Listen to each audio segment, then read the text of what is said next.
హాస్పిటల్లో జాయిన్ అయితే open surgery చేసి రాళ్ళు తీసి పేషెంట్ క్యూర్ కాకుండా ముందే పంపించేసారు. అది ఇన్ఫెక్షన్ అయ్యి హైదరాబాద్ యశోదలకు పోతే 2 కిడ్నీలు ఫెయిల్ అయ్యాయి.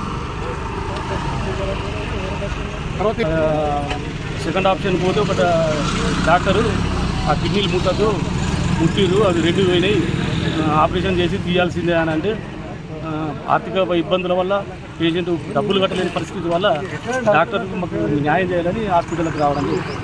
డాక్టర్లు అంటారు లీగల్గా అంటే మీరు ఇక్కడ చేసేదే కాదు, హైదరాబాద్ పంపించాలి కదా, మీరు ఎట్లా చేస్తారు, వేరే వాళ్ళని దొరకచ్చని మేము మాట్లాడుతున్నాం. లీగల్గా మీరు ఏమైనా చేసుకోవచ్చు అని అంటారు. ఫైనల్కి న్యాయం కావాలనేది మా కోరిక. ఎందుకంటే ఆర్థిక ఇబ్బందులు ఇప్పటికీ దాదాపు ఒక 15-20 లక్షల ఖర్చు వచ్చింది. ఆర్థిక ఇబ్బందులతోటి కుటుంబాన్ని ఆదుకోవాలని మా కోరిక.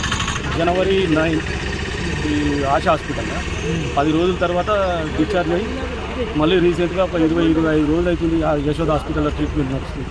లక్ష ప్రస్తుతం బాగా ఆపరేషన్ చేసిన మరి ఇప్పుడు